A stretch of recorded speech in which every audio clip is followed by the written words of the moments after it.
भैरवपुर के पास के जंगल में रात का अंधेरा छाया हुआ था। हवा की सरसराहट और झिंगुरों की आवाजों के बीच अचानक से झाड़ियों में हलचल होने लगी। एक नवजात बच्चा जो मुश्किल से 10 से 12 दिनों का रहा होगा, जंगल में तेजी से दौड़ रहा था। उस बच्चे के शरीर का आधा हिस्सा जंगली जानवर में बदल चुका था। हाथ पैर पंजों जैसे हो गए थे और उसकी आंखों में एक डरावनी जंगली चमक थी। वो पागलों की तरह गुर्रा रहा था। दौड़ते दौड़ते वो जंगल के बीचों बीच रखे एक ऊंचे चट्टान पर चढ़ गया। उसने धीरे धीरे अपना सिर आसमान की तरफ उठाया और एक डरावनी चीख मारी। देखते ही देखते उसकी हड्डियां चटकने लगी, हाथ पैर लंबे होने लगे और उसका चेहरा धीरे धीरे एक खूंखार जानवर में बदलने लगा और कुछ ही पलों में वो एक पूरा जानवर बन चुका था। उसने पूरी ताकत से उस चट्टान से नीचे छलांग लगाई और उस घने अंधेरे जंगल में गायब हो गया।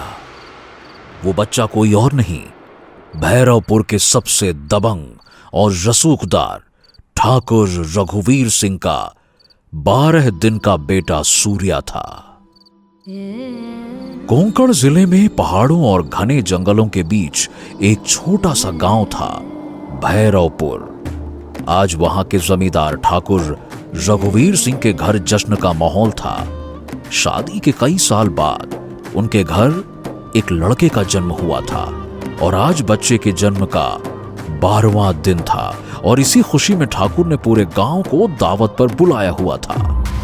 गंगा दावत के लिए मडगांव से ताजी मछलियां लेकर ठाकुर के घर आया था। गंगा एक मछुआरा है जिसे लोग डरपोक कहकर चिढ़ाते हैं। बचपन में उसने अपने पिता जमुना की मौत अपनी आंखों से देखी थी। एक तूफानी रात में लाइट हाउस में एक अदृश्य शक्ति ने उसके पिता को मार दिया था। उस हादसे ने गंगा को अंदर से डरा दिया और वो बड़ा होकर बहुत फट्टू बन गया। लेकिन वक्त के साथ गंगा ने अपने डर का सामना किया। उसने उसी भूत से बदला लिया और उसे अपनी फैनी की बोतल में कैद करके उसे मुक्ति दिलाई। इस वजह से उसे भूत प्रेतों पर यकीन तो था, पर उसे आज भी अपनी ताकत पर भरोसा नहीं था। ठाकुर के घर के आंगन में लोगों की भीड़ लगी हुई थी और वहीं घर के शोर शराबे से थोड़ा दूर उसी आंगन में एक शांत कोने में एक पालना रखा हुआ था। उस पालने में ठाकुर साहब का 12 दिन का बेटा सूर्या आराम से गहरी नींद में सो रहा था। इधर दावत पूरे जोर शोर से चल रही थी। लोग खाने पीने और जश्न में मस्त थे। तभी अचानक उस आंगन की हवा एकदम से बहुत ठंडी और तेज हो गई। ठाकुर की पत्नी कमला अपने बेटे सूर्या को देखने के लिए पालने की तरफ तेजी से बढ़ी, लेकिन जैसे ही उसकी नजर पालने के अंदर पड़ी, उसके हाथ से पूजा की थाली छूटकर जमीन पर गिर गई। थाली के गिरने की आवाज सुनते ही पूरे आंगन का शोर एक पल में थम गया और सबकी नजरें कमला की तरफ मुड़ गईं। रघुवीर, सूर्या, सूर्या, ये क्या हो रहा है सूर्या को? ठाकुर और बाकी के गांव वाले घबराकर पालने की तरफ तेजी से दौड़े। पालने में लेटे हुए सूर्या की उंगलियां अकड़कर टेढ़ी होने लगी थी। उसके हाथों से काले और नुकीले पंजे बाहर निकलने लगे थे। तभी सूर्या ने धीरे से अपनी आंखें खोली। उसकी आंखें बिल्कुल अंगारे जैसी लाल हो चुकी थी। ये खौफनाक मंजर देखकर सबका दिल दहल उठा। गंगा भी पालने से थोड़ी ही दूरी पर खड़ा था। आनन फानन में गंगा के हाथ से उसकी फैनी की बोतल छूट गई और पालने के पास जाकर गिर पड़ी। और तभी सूर्या के नन्हे दांत एक एक करके टूटकर गिरने लगे और उनकी जगह लंबे और बेहद नुकीले दांत निकलने लगे। किसी की हिम्मत नहीं हो रही थी पालने के करीब जाए। और फिर देखते ही देखते सूर्या के पूरे बदन पर घने और सख्त काले बाल उगाए। उसकी पीठ भी अजीब तरीके से ऊपर की तरफ मुड़ गई। किसी को कुछ भी समझ नहीं आ रहा था कि आखिरकार ये हो क्या रहा है। मेरे बच्चे को बचाओ। क्या हो रहा है इसके साथ? कोई कुछ तो करो। ठाकुर ने अपनी पत्नी कमला को मजबूती से पकड़ रखा था और उसे सूर्या के पास जाने से रोक रहे थे। ठाकुर की आंखों में आंसू और चेहरे पर बेबसी साफ नजर आ रही थी। तभी अचानक से सूर्या के गले से एक भारी और डरावनी गुर्राहट निकली।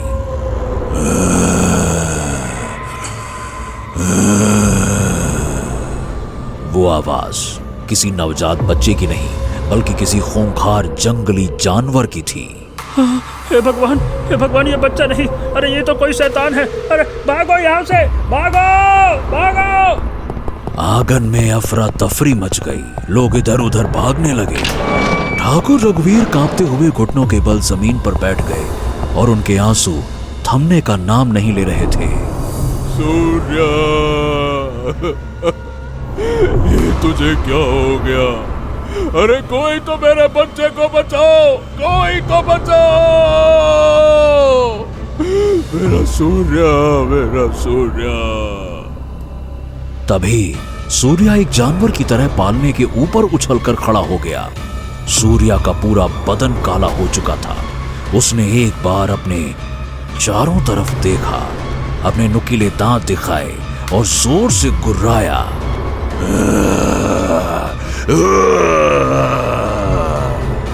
और फिर देखते ही देखते उसने आंगन की ऊंची दीवार को एक ही छलांग में पार कर लिया।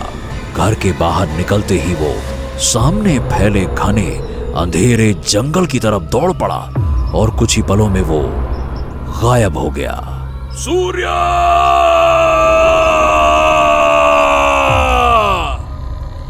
ठाकुर बिना देरी किए उसके पीछे भागे। गांव के कई लोग भी मशालें लेकर उनके साथ जंगल की तरफ दौड़ पड़े।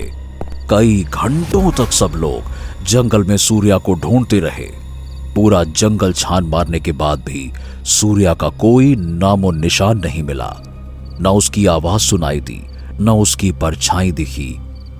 और आखिरकार थके हारे और मायूस होकर ठाकुर और गांव वाले वापस गांव की तरफ लौट पड़े।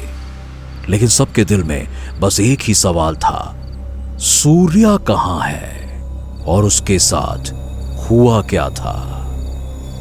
इधर घर पर बचे हुए लोग घबराहट और डर में एक जगह जमा थे। कमला, उसका तो रो रो कर बुरा हाल हो रखा था। तभी एक आदमी की नजर पालने के पास पड़ी फेनी की बोतल पर गई। बोतल के पास ही गंगा खड़ा था, जो डर के मारे पसीने पसीना हो रहा था। अरे ये देखो। सबकी नजरें एक साथ गंगा और उसकी बोतल की तरफ मुड़ गईं। ये आदमी कौन है? मछली वाला है, शहर से आया था। अरे ओ मछली वाले, यहाँ क्या कर रहा है अभी तक है? भीड़ धीरे धीरे गंगा के करीब आने लगी। अरे मैंने इसे जश्न में यही बोतल लिए हुए घूमते हुए देखा था। हाँ, ये बोतलबा जो है ना, इसी के हाथे में थी। और देखो, बोतल पालने के पास मिली है। हाँ, कुछ तो बात है, सब समझ आ रहा है हमें। ये बाहर का मछली वाला ही कोई अघोर तांत्रिक है भैया। इसी ने काला जादू वादू किया है सूर्या के ऊपर अपनी बोतल से, तभी तो ये बोतल यहाँ मिली है पालने के पास। इसी ने ठाकुर के बच्चे को शैतान बना दिया गांव वालों। यही है असली अपराधी। ये सुनते ही भीड़ का गुस्सा फूट पड़ा और कई लोग लाठियां उठाकर गंगा की तरफ बढ़ने लगे। गंगा की घबराहट से जान निकली जा रही थी। अरे अरे अरे रुकिए तनिक रुकिए। अरे जरा ये हमारी भोली सूरतबा तो देखिए, कौन एंगल से हम तांत्रिक लगते हैं? कसम गंगा मैया की, हमने कुछ नहीं किया है। लेकिन गुस्से में भरे लोग उसकी बात सुनने तक को तैयार नहीं थे। गंगा थर थर कांप रहा था। अब देखिए, अब बात ऐसी है कि हम दिन भर मछली के पीछे दौड़ते रहते हैं और शाम को उधार चुकाते हैं। अगर हमें तंत्र मंत्र आता तो अपनी गरीबी गायब न कर देते, बताइए भला। भीड़ उसकी तरफ झपटने ही वाली थी कि ठाकुर रघुवीर और बाकी के लोग जंगल से वापस लौट आए। अरे ये सब क्या हो रहा है? क्या हो रहा है यहाँ पे? अरे ठाकुर साहब देखिए, हमें क्या है कि पूरा शक है कि यही मछली वाला ही किसी काले जादू का जानकार है। इस सियाई की बोतल ना ये पालने के पास मिली है। हाँ, अब बोतल में ही ये कुछ सिद्धि उद्धि करके लाया होगा, तंत्र मंत्र फूंक के। इसी ने सूर्या बाबा को कुछ न कुछ किया है, नहीं तो अचानक से एक 12 दिन का बच्चा ऐसा शैतान कैसे बन जाएगा, बताइए भला। ठाकुर ने गुस्से भरी नजरों से गंगा को देखा। ठाकुर साहब, गंगा मैया की कसम, हम सिर्फ मछलियां ही पकड़ते हैं। ये बच्चा उच्चा गायब करना ये हमारा काम ना है। अरे हमको देख के किसी को कैसे लग सकता है कि हम काला जादू करते हैं? सूरतबा तो देखिए हमारी। हाँ। लेकिन ठाकुर का गुस्सा शांत नहीं हुआ। उसने बाकी लोगों की ओर देखते हुए बोला, अगर इसने मेरे बच्चे पर कोई जादू किया है तो यही मेरे बच्चे को वापस लेकर आएगा।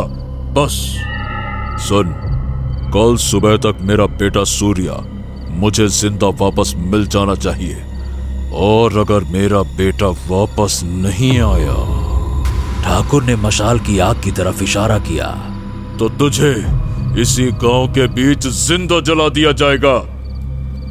ये सुनते ही गंगा के पैरों तले जमीन खिसक गई। गांव वाले गंगा को घेर कर खड़े हो गए।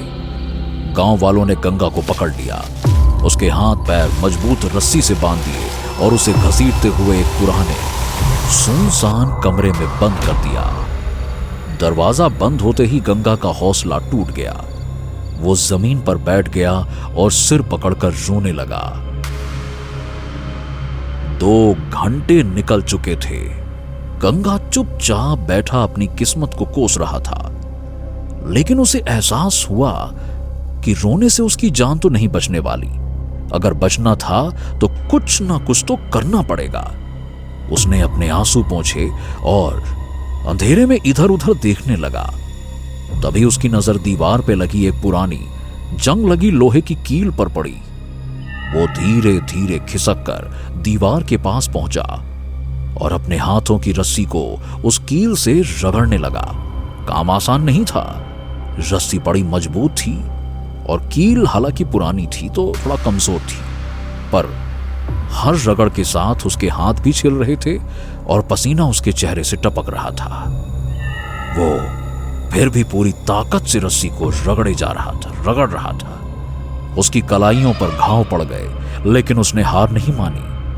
आखिरकार रस्सी के रेशे ढीले पड़ने लगे और अगले ही पल रस्सी टूट गई। गंगा ने फौरन अपने हाथ आजाद किए और गहरी सांस ली।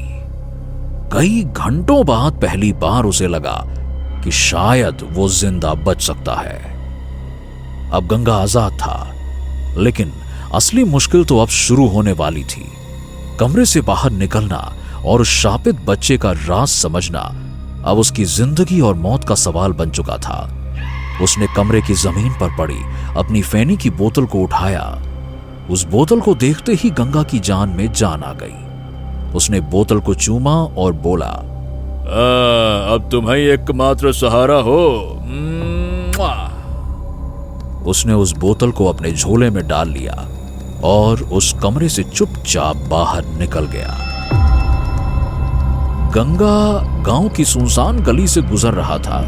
वो अभी अपनी आजादी की खुशी मना भी नहीं पाया था कि अचानक से रात के सन्नाटे को चीरते हुए एक तेज आवाज गूंजी, जैसे किसी घर की खिड़की जोर से टूट गई हो। गंगा डर गया। वो तुरंत घबराकर पास पड़े एक मिट्टी के ढेर के पीछे छुप गया। उसने देखा कि सामने वाले घर के अंदर से एक 2 महीने का छोटा सा बच्चा खिड़की से बाहर निकल रहा था, लेकिन वो कोई आम बच्चा नहीं लग रहा था। पलक झपकते ही उसके शरीर में वही डरावना बदलाव शुरू हो गया जो सूर्या के साथ हुआ था। उसके हाथ पैर टेढ़े होने लगे, आंखें लाल होने लगी, शरीर पर काले बाल उगाए और उसके गले से एक भारी गुर्राहट निकली। अरे ससुरा, ये तो लगता है कि पार्ट 2 शुरू हो गया है। धत्तेरे की। और अगले ही पल वो बच्चा चारों पैरों के बल किसी जंगली जानवर की तरह जंगल की तरफ दौड़ पड़ा। ये देखकर तो गंगा बुरी तरह से घबरा गया। उसी वक्त गांव के कुछ लोग हाथों में मशाल लिए वहां आ पहुंचे। उन्हें पता चल गया था कि गंगा गायब है और वो गंगा को हर जगह तलाश रहे थे।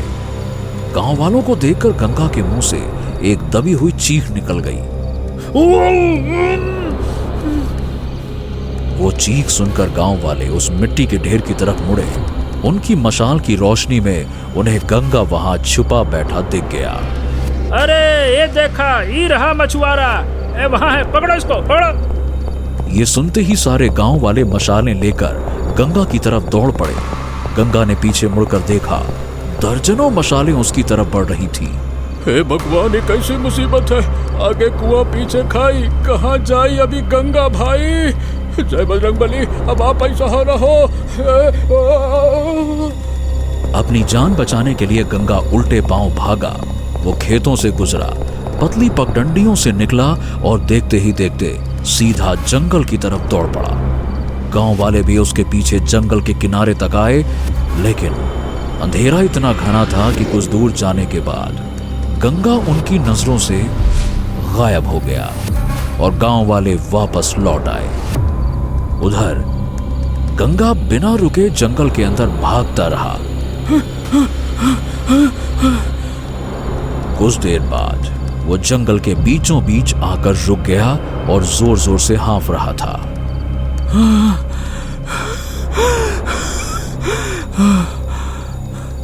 चारों तरफ गहरा सन्नाटा था। उस सन्नाटे में सिर्फ पेड़ों के बीच चलती ठंडी हवा की आवाज आ रही थी। तभी अचानक से उसके पीछे पत्तों के हिलने की हल्की सी आवाज आई।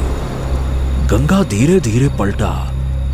उसके सामने दो बच्चे खड़े थे, लेकिन वो अब इंसान नहीं लग रहे थे। उनकी आंखें लाल चमक रही थी, शरीर पर काले बाल उगाए थे और वो चारों पैरों के बल किसी भेड़िए की तरह गंगा को घूर रहे थे। अरे अरे रे रे रे रे रे, अभी क्या मुसीबत है, ये तो वही बच्चे लग रहे हैं। दोनों बच्चे बिल्कुल चुपचाप थे। वो धीरे धीरे गंगा के चारों तरफ घूमने लगे, जैसे किसी शिकार को घेर रहे हों। गंगा ने हिम्मत जुटाई और धीरे धीरे उनकी तरफ बढ़ने लगा। अरे बचवा लोग, डरो नहीं, हम तुमको घर ले चलते हैं, कोनो समस्या नहीं है। खाने पीने का जो चाहिए सब हम देंगे, है ना। जैसे ही गंगा उन दोनों बच्चों के पास पहुंचा, उनके पीछे एक काला कोहरा घूमने लगा और धीरे धीरे उसमें से एक विशाल डरावना साया उभर आया। उसकी लाल आंखें अंगारों की तरह जल रही थीं। उसके शरीर के आसपास धुएं से बनी जंगली जानवर के चेहरे उभरते और गायब होते जा रहे थे। उस डरावने रूप को देखकर गंगा के पैरों तले जमीन खिसक गई। गंगा कुछ समझ पाता उससे पहले ही उस साये ने जोर से दहाड़ मारी।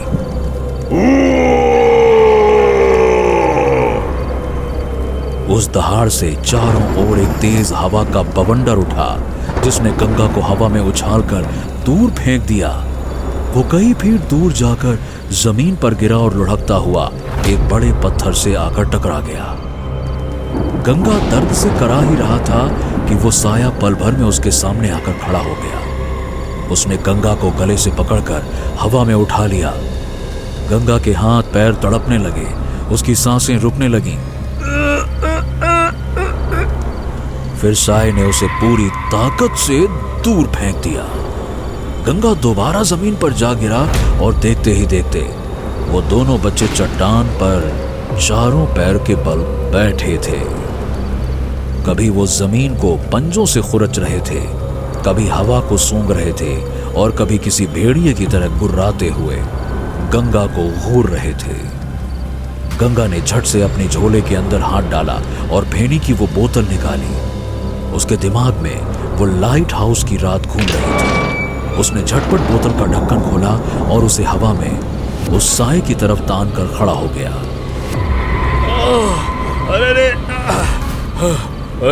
अरे चल घुस जा, अरे घुस जा, जल्दी का टाइम नहीं है। अरे जल्दी से घुस इसमें, देख कर रहा है, घुस ना। अरे रे रे रे। गंगा ने एक नजर उस खाली फैनी की बोतल को देखा और बिना सोचे समझे वो खाली बोतल पूरे जोर से उस साए की तरफ दे मारी।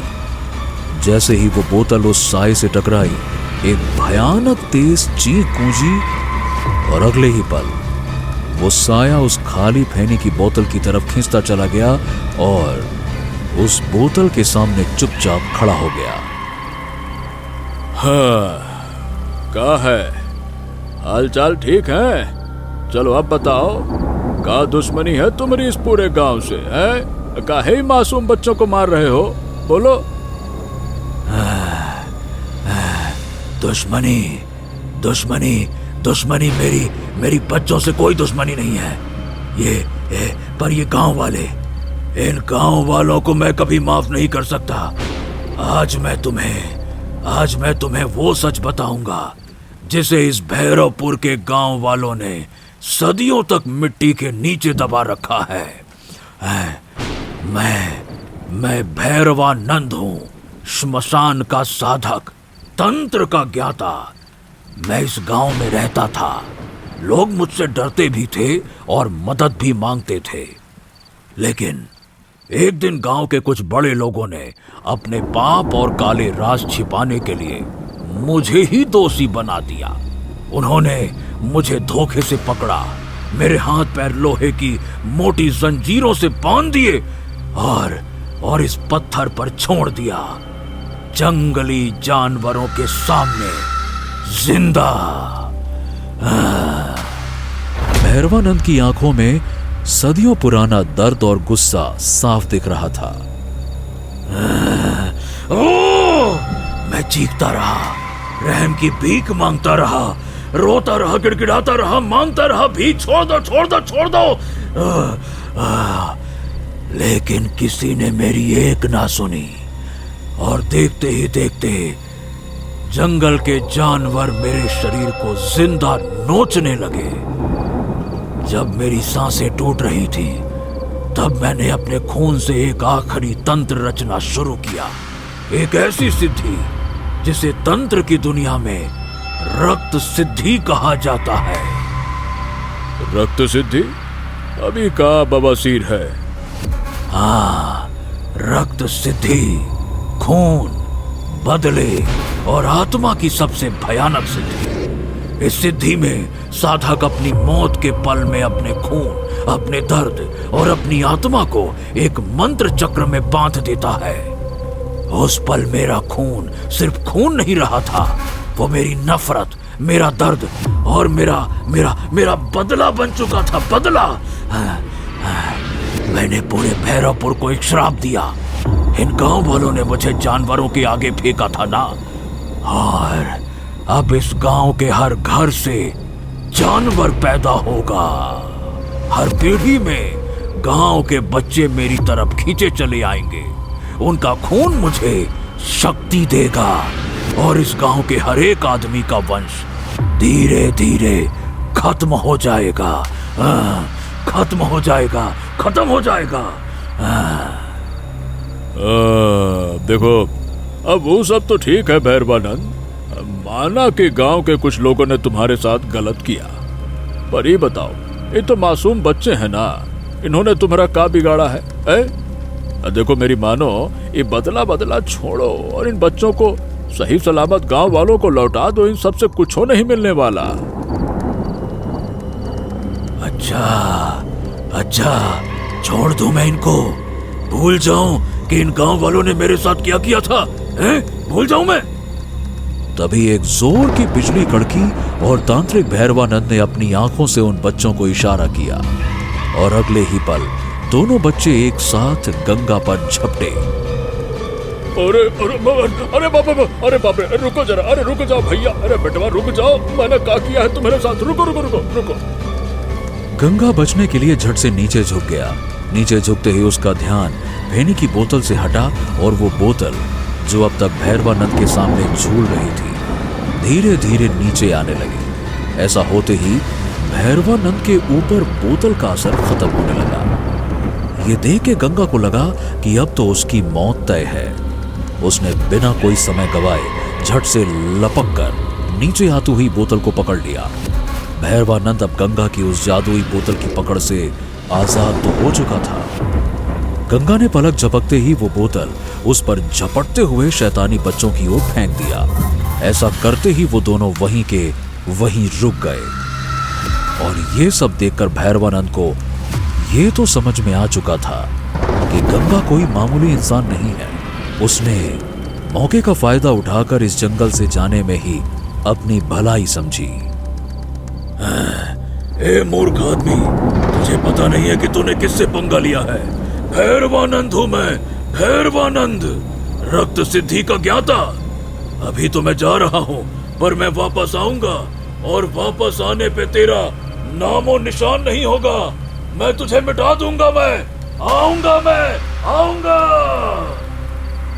देखते ही देखते भैरवानंद वहां से गायब हो गया। उसके गायब होते ही उसकी रक्त सिद्धि की क्रिया टूटी और दोनों बच्चे वापस से इंसानी रूप में आ गए। गंगा ने राहत की सांस ली। उसने दोनों बच्चों को गोद में उठाया और जंगल से बाहर की तरफ निकल पड़ा। जंगल के किनारे पूरा गांव मशालें लेकर खड़ा था। सबकी नजर गंगा और उन दोनों बच्चों पर जाकर टिक गई। गांव वालों को देखते ही गंगा घबरा गया, क्योंकि उसे पता था कि उसका जंगल से इन बच्चों को लेकर आना उसके लिए उल्टा दांव भी पड़ सकता था। गंगा को यह बात बहुत अच्छे से पता है कि गांव वालों को यह समझाना टेढ़ी खीर है कि उसने उस गांव वालों के बच्चों को तांत्रिक भैरवानंद के चंगुल से चुराया है। उसने चुपके से उनको जंगल के किनारे रख दिया और खुद वापस जंगल के अंदर चला गया। चलो भाई गंगा, चलें वापस मडगांव। ना मछली के पैसे मिले, ना दावत खाने को मिली, उल्टा एक पूरे गांव से दुश्मनी मोल ले ली। ससुरा, हमारी किस्मत ही खराब है। खैर, जान बची तो लाखों पाए, लौट के बुद्धू मडगांव को आए। हाँ। गंगा उदास मन से वापस मडगांव के लिए निकल गया। एक बार उसने मुड़कर जंगल और गांव की तरफ देखा जरूर, पर वो फिर से चुपचाप चल पड़ा। शायद इस बार भी किसी को नहीं पता चला कि असली हीरो कौन था, और गंगा को भी इस बात से कोई शिकायत नहीं थी। दोस्तों, कैसी लगी आपको ये खौफनाक और रोमांचक कहानी? नीचे कमेंट करके जरूर बताइए। और अगर आपको ये कहानी पसंद आई तो लाइक, शेयर और भूतनाशक पार्टी को सब्सक्राइब करना ना भूलें। हर शुक्रवार हम लाएंगे एक नई हॉरर स्टोरी, तो तुरंत बेल आइकन को दबा दें ताकि ऐसी ही हैरत अंगेज कहानी आपसे कभी छूट ना जाए, क्योंकि डरोगे तभी तो आगे बढ़ोगे।